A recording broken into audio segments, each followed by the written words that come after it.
Is Nate the Train the next big star in the UFC?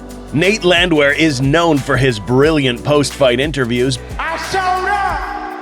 Plain and simple! Nate the Train in the UFC! But did you know that the man can also brawl? Long before he dazed everyone in impressive suits, Nate the Train was making sure everyone knew him in the Russian scene. Despite not being a local in Russia, Landwehr was a fan favorite. The Southern madman was known for not being afraid of wars, and every single fight would be fireworks. His walkout was already thrilling and hilarious, captivating the crowd's attention. Devastating and brutal, Nate's finish sent a strong message to the world.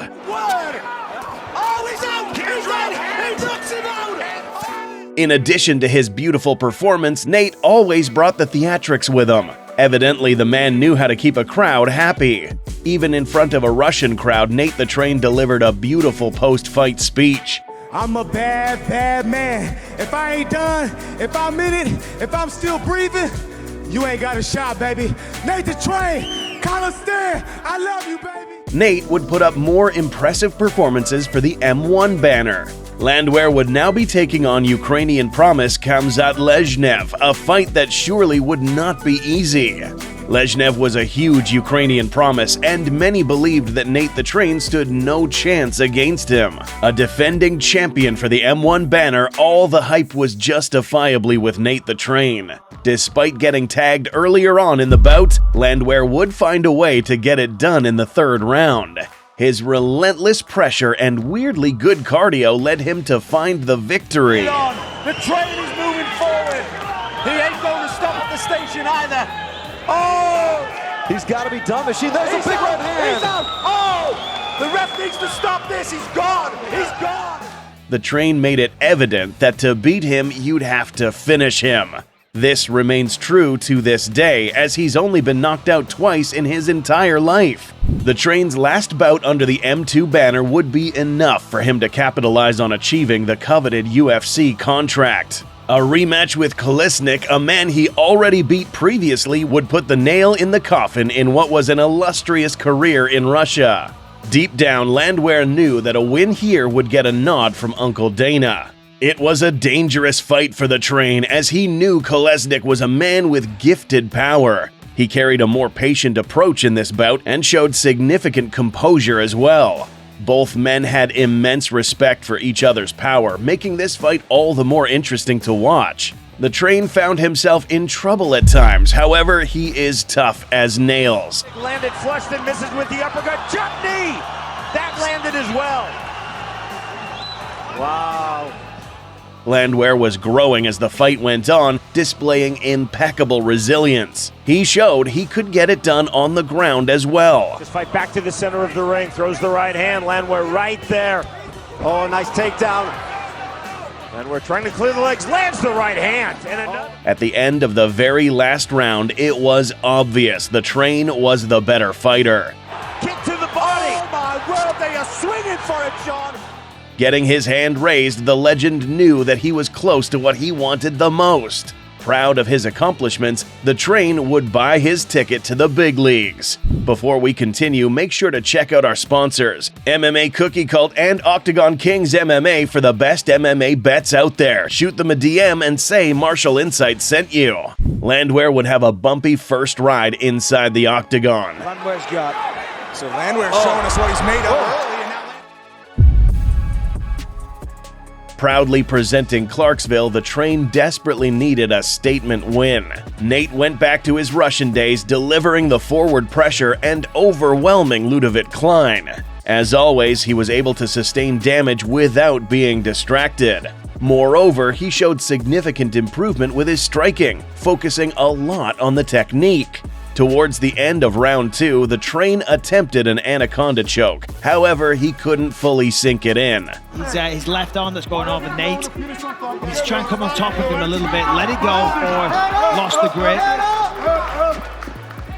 Landing big shots and threatening submissions, he was in a good place. Landwehr was making it evident he didn't want the scorecards to be used, and this time the Train would ensure that his submission would be successful.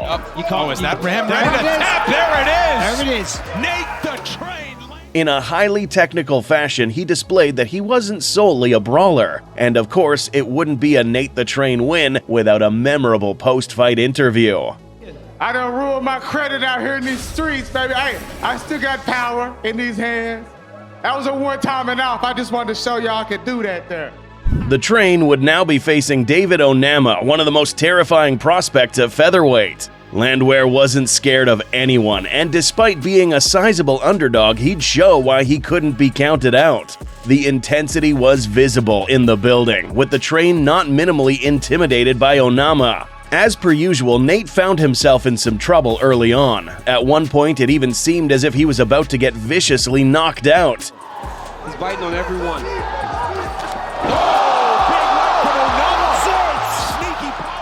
He'd leave a message to Onama that despite the 2 knockdowns, he was not done.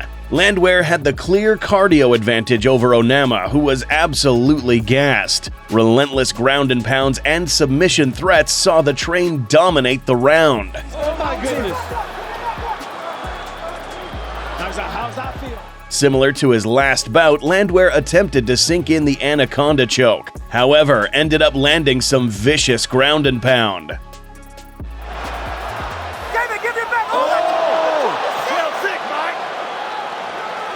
That was a big elbow. Yeah, they didn't like it. They thought it was 12. In all scorecards, the Train would secure a 10-8 round. There were doubts if Onama would even come out for the last round of the fight. Nate the Train was in control, and it was evident he was having fun out there. Onama even put on a last-minute valiant effort, however, it would be to no avail. Perform like inside the Octagon, and he's showing up on the biggest stage. Wow! And there comes Onama. The Train would end the round in a dominant position, and surprisingly, we would go to the scorecards. The crowd erupted as they saw Nate the Train be declared the victor. Of course, the post-fight interview was, as always, legendary. Simple, plain and simple. Nate the Train in the UFC. I'm the roughest, toughest, buckest mother what? And I can fight pretty damn good too. The Train put on such an amazing performance, people wanted to see more of it. For his latest bout, Nate took on rising promise Austin Lingo. This time around, we saw an even more disciplined Landwehr, using kicks to hurt his opponent. Off the fence! Big moment for Landwehr, firing kicks. Such skilled striking allowed him to find the takedown. He's deep in there, but Lingo with good defense and he's down. Well done.